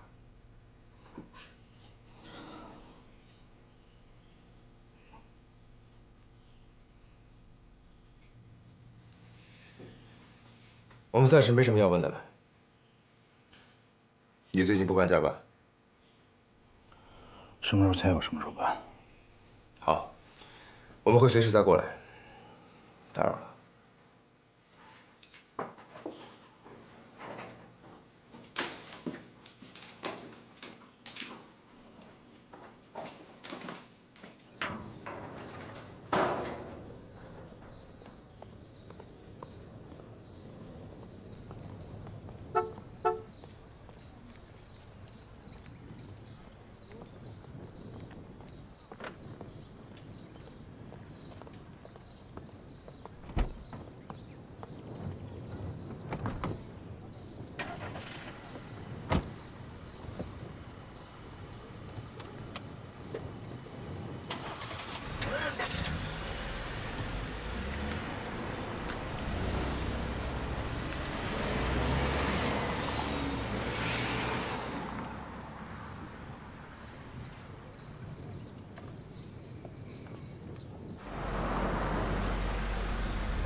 你发现疑点了吗？漏洞百出，你先说。他那个老，先算他女朋友吧。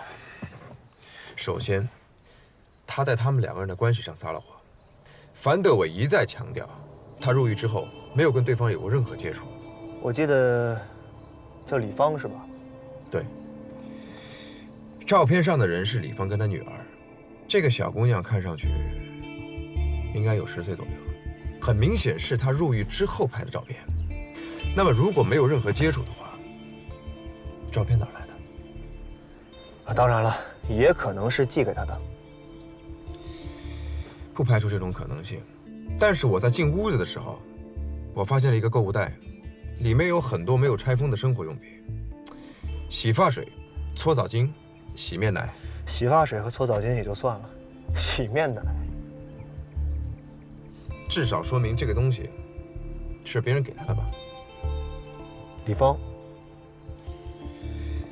我也是这么想的。樊德伟这个人又没有什么社会关系，总不可能是工人给他买的吧？还有吗？还有就是这个人的酒量，这个我也发现了，喝了半天，其实也就喝了半杯，而且已经醉成那样了。而且从他的脸色上来看，这个应该是酒精过敏的表现。那要这么说，他说自己女儿病了以后天天借酒浇愁，是在说假话？这倒不一定。事故报告中明确记录了，他血液里面有酒精成分，而且至少半斤烈酒。一个酒精过敏的人喝半斤烈酒，那就等于是在自杀。我懂你的意思了，借酒浇愁，没必要喝成这样。这么说，我怎么觉得他是为了麻痹自己，是为了壮胆儿？也许吧。但是只要他咬死了不松口，这件事情我们没法证明。目前看下来全是疑点，但都不足以作为证据。我们得想办法撬开他的口才行。哎呀，怎么了？我终于赢你一次。你想想，樊德伟跟李芳没领证，按照当年的政策，他们的女儿根本就上不了户口，好多地方根本就没法进行登记。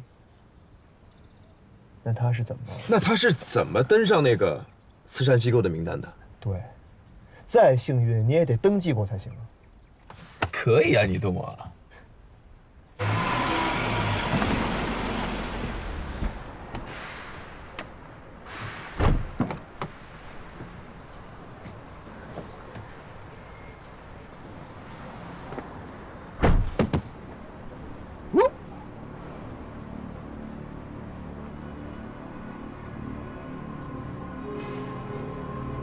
这庞一山真的是拼了呀！这都晚上第4个局了。他越这么尽职尽责，我心里越是没底。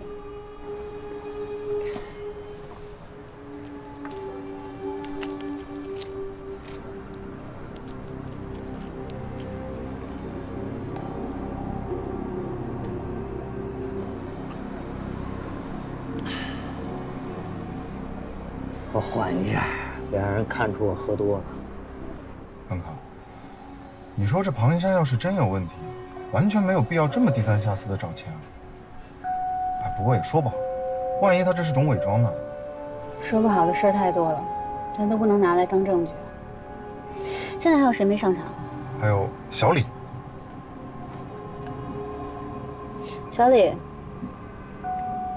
现在庞一山准备进去了，跟上去记录。这边请。小心带进。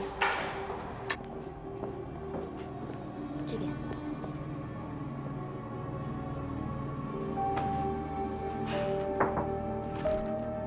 你好，您的客人到了。哎呦，乔董，让您久。快坐，快坐。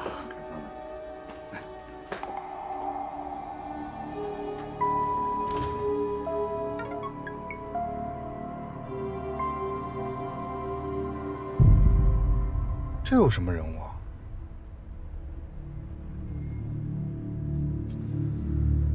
完全没有印象。这2天，每一个跟庞一山见过面的人，都有投资鼎华的意向，也都有可能成为这次产品事故的最终受益者。那也可能是最初制造这场混乱的人。所以这2天，每一个跟庞一山见过面的人，都要调查清楚。明白。伟佳，伟佳，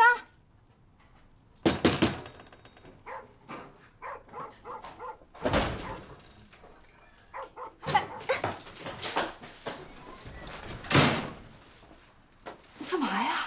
你怎么又来了？哎，不是那个意思。那你什么意思？你还是怪我，看见我就烦，是不是这意思？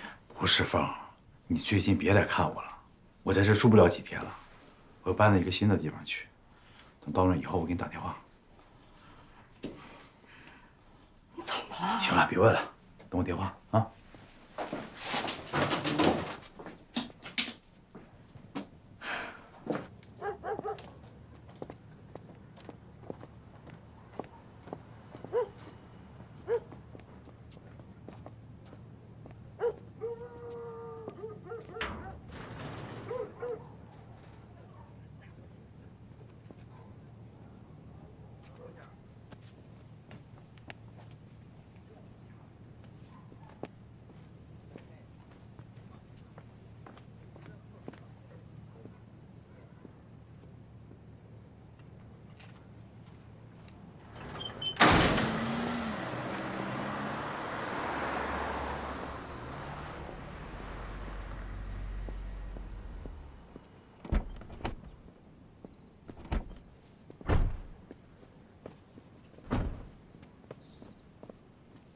你好，李芳女士对吧？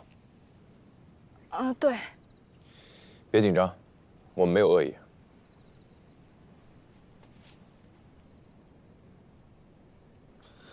我们有几个问题想请你回答一下。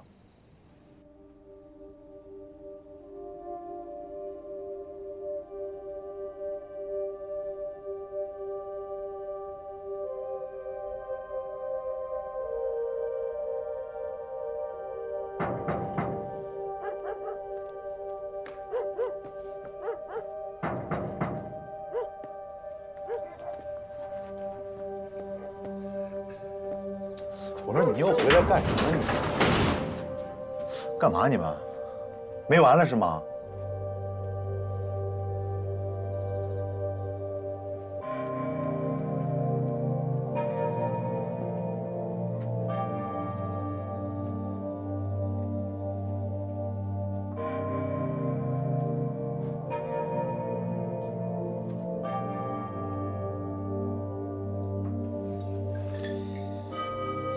别喝了，我们已经跟李女士聊过了。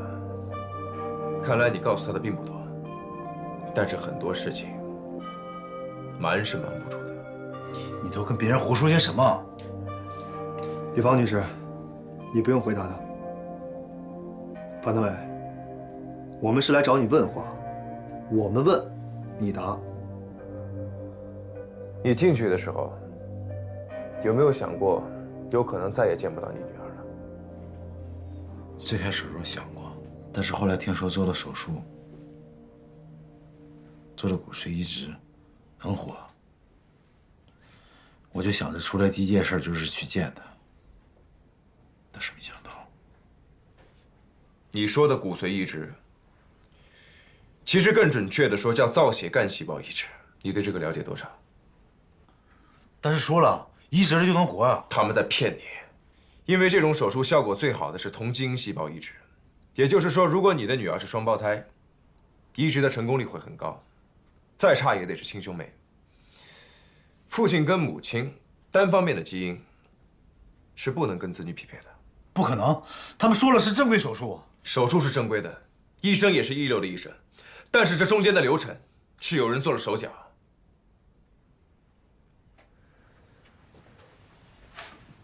李芳女士告诉我们，当时来采集细胞的和做手术的不是同一拨人，去的也不是同一家医院。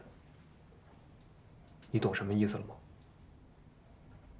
采集细胞需要做基因比对，如果匹配不上，医生是不可能做这个手术的。但是在你女儿的这个案例中，这两个流程分开了，而且文件有可能被篡改，导致医生以为他移植的是匹配的细胞。这个你懂了吧？而且手术结束之后的康复期，你女儿又被转到另一家医院进行观察治疗，那里的医生根本就不了解情况，很难判断出排异反应的原因。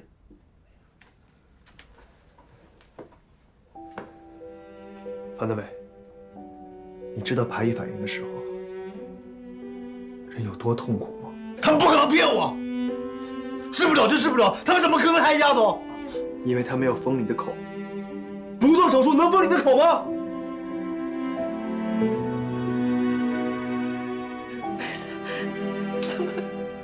他们说什么呢？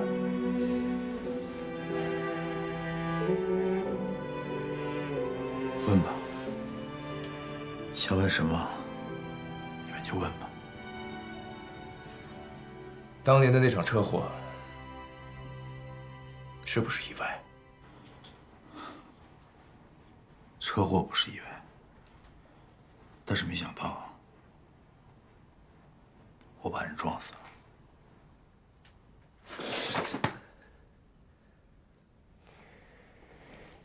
你把话说清楚。有人告诉我了时间和地点，还有对方的车型和车牌号，让我找个机会把车撞停就行。然后这个事儿就算成了，就给丫头看病，就连酒后肇事的事儿也是他们给我出的主意。但是我不能喝酒，我胆子又小，我害怕，我就喝了很多的酒，结果没控制住，撞得太狠了。我知道你们以前抓我呢，是因为我酒后肇事。现在我把这个事儿说出来了，就是故意杀人。你们抓我吧，判我死刑，活该。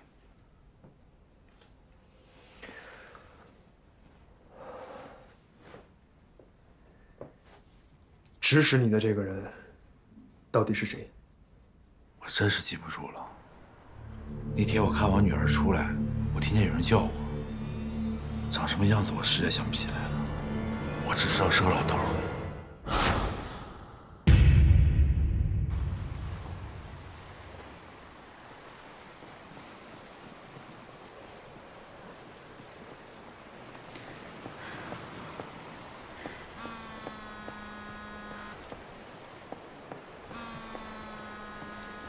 喂，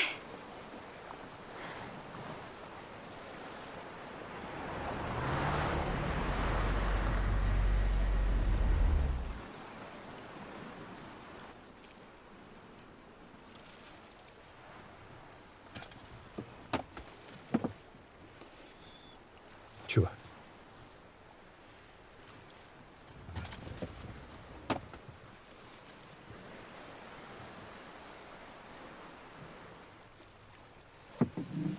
算了，你去说吧。怎么了？我觉得我跟静姐这关系，我不太好张口。关键时刻怂了。行吧，我去。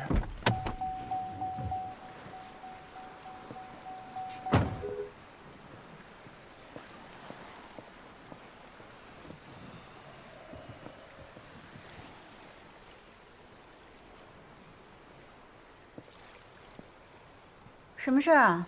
非要现在说？私事，跟我有关？你父亲的事。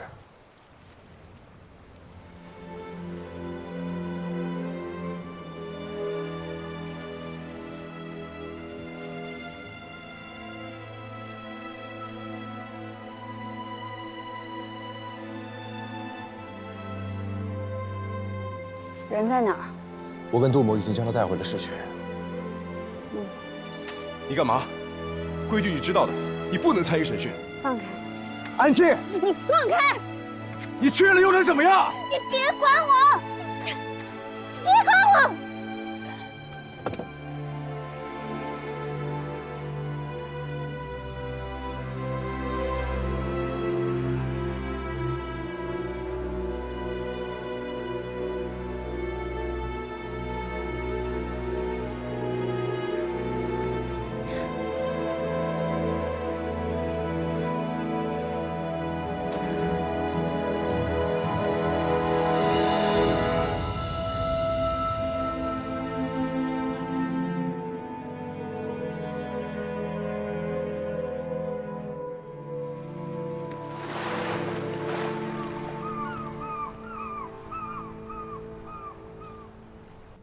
经过连夜的审讯，樊德伟对自己的罪行供认不讳。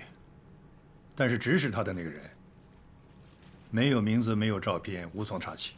难道他连对方的长相也不记得吗？按照他的描述绘制了头像，但是毕竟已经过去10多年了，估计作用不大。当然了，这个只是第一次审讯的结果，我们还会继续深挖，这件事情不会不了了之的。宋局，我们有没有可能就此事对赫尔墨斯展开调查？赫尔墨斯旗下拥有多间涉及敏感领域的企业，但是这种跨国集团不太会配合我们进行调查的。我已经就这个案子的进展向秦厅做了汇报，接下来他会和外交部门进行沟通，探讨通过外交途径向对方施压的可能性。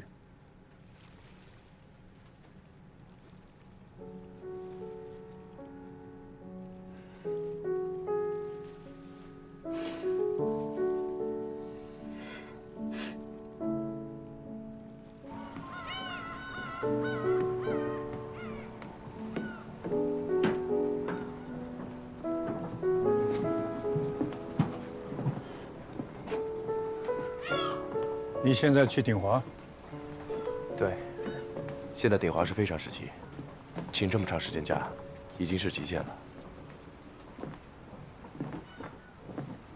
安静父亲的事情我有责任，当年没有坚持查到底，导致真相被埋没了10年。那个时候，樊德伟还在等着救女儿的命，他绝对不可能先开口。而且，当时很多关键的证据都还没有形成，真不是你的责任。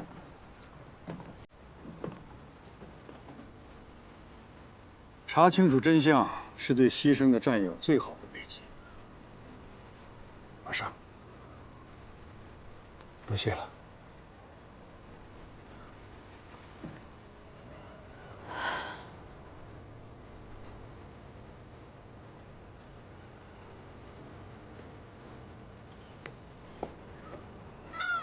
静姐，你别着急，有我们在，一定能找到幕后的你。谢谢你，杜某。要不是你们的话，我可能永远都发现不了真相。当局者迷，你也别怪自己。有个事情，我想寻求你的建议。你说。我现在不知道怎么面对我妈妈。这么多年了，她一直觉得我爸的死不是意外。因为这个想法，一直困扰了她这么多年。现在事实证明，她是对的。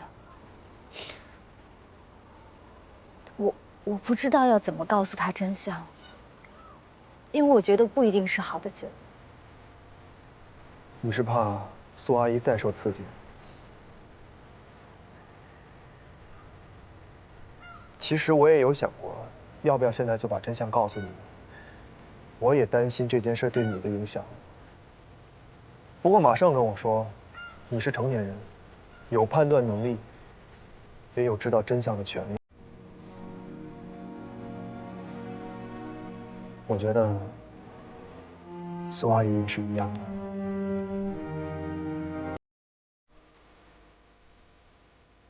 谢谢。没事。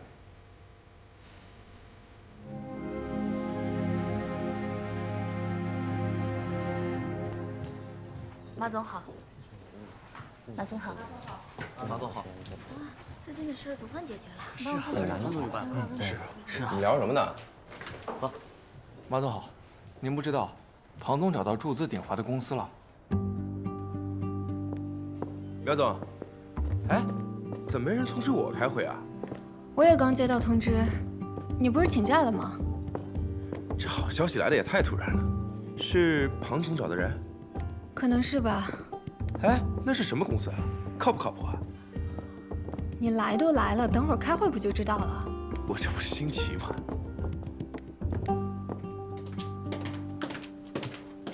苗总，您不能进。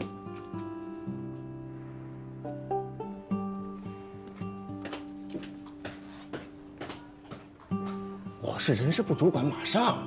对不起，马总，鉴于会议的保密性，只有庞总名单上的人才可以进，人事部主管不在名单里。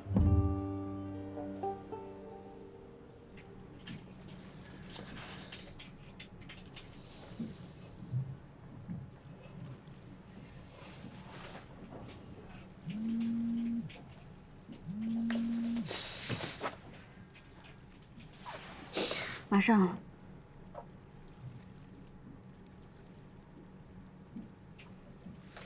我知道了。